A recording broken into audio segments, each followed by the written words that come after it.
Ислам Алла тағаланың адамзатқа жіберген ең соңғы діні.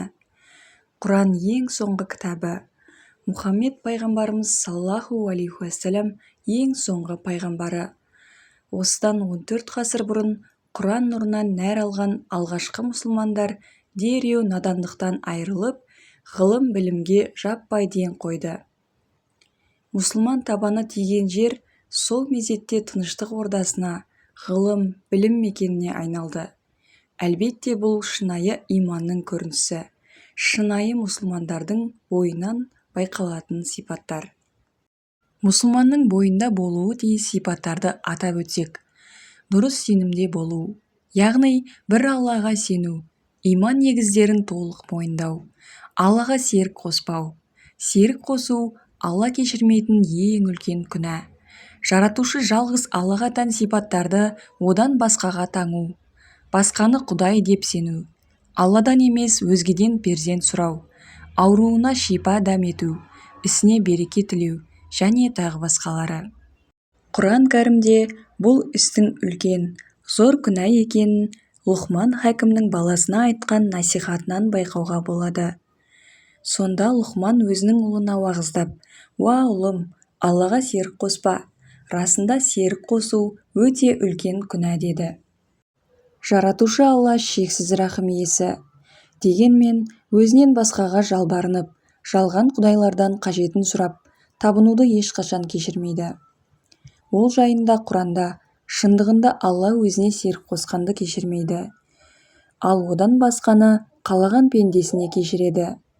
Кімде-кім Аллаға серік қосса, ол қатты адасады деп серік қосудың үлкен күнә екенін ескертуде.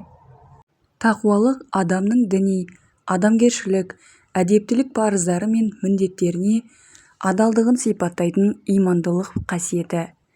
Әбу Хурайрадан, Алла оған разы болсын, жеткен хадисте пайғамбарымыз саллаллаху алейхи уассалам көбірек жаннатқа кіргізетін амал жайында сұрағанда тақуалық және көркем мінез деп жауап берді.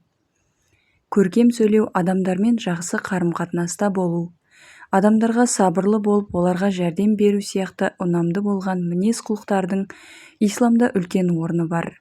Алла тағала тақуалар жайлы Құран кәрімде былай дейді: «Әй мүміндер, Алладан шынайы қорқыңдар да мұсылман болған күйде ғана жан тапсырыңдар. Шынында Алланың қасында ең ардақтыларың тақуаларың. Шексіз Алла толық білуші, әр нәрседен хабар алушы».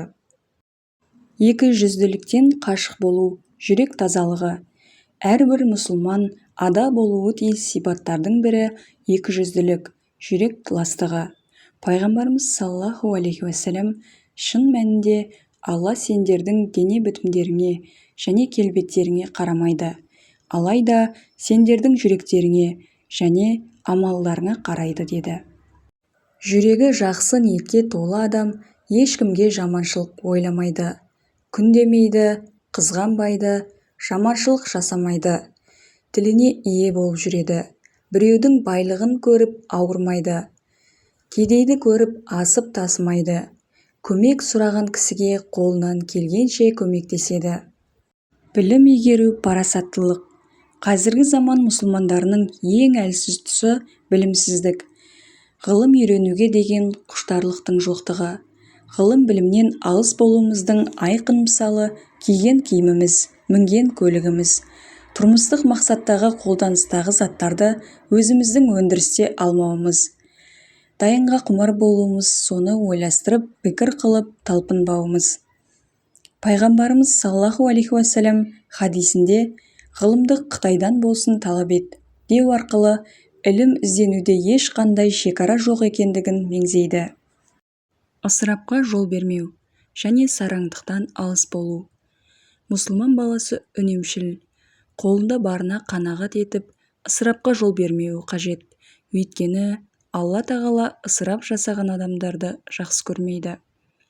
Алла тағала: ішіңдер, жеңдер, бірақ ысырап қылмаңдар. Шындығында Алла тағала ысырап етушілерді сүймейді деп берілген нығметтерді ысырап жасамауды талап етеді. Отбасыға қамқорлық көрсету. Мұсылман өз қарамағындағыға жауапты. жанұя мүшелері ер адамның жауапкершілігінде. Демек, мұсылман ер өзінің әйеліне, балаларына, жанұясына жауапты. Отбасын асырау, нәпақа тауып беру, жанұясын адамгершілікке, имандылыққа үйрету. Салт-дәстүрін дәріптеу ер адамның жауапкершілігінде. Сондықтан, әр мұсылман өзінің отбасы мүшелеріне, өсіп келе жатқан балаларына дұрыс дәстүрлі имани тәрбие, білім беруге жағдай жасауы қажет. Жақсы жолдастар таңдай білу. Алла тағала Құран кәрімде жақсылармен бірге болу керектігі жайында: әй мүміндер, Алладан қорқыңдар және шыншылдармен бірге болыңдар.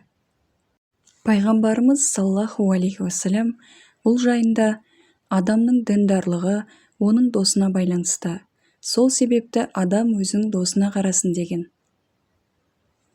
Денсаулыққа мән беру, спортпен шұғылдану. Ислам діні қоғамын қуатты да айбынды болу үшін спортқа ерекше көңіл аударып, онымен айналысуға шақырады. Қасиетті Құранның 42 жерінде қуат сөзі кездеседі. Әбу Хурайра жеткізген хадис шәрифте Хазіреті пайғамбарымыз Мұхаммед саллаллаху алейхи уассалам осы мәселеге байланысты: екеуінде де өз қайыры болса да, қуатты мүмін Аллаға әлсіз мүміннен жақынырақ және сүйіктірек деген. Қорыта келе, заман ағымынан мұсылман еш уақытта тыс қалуы тиіс емес.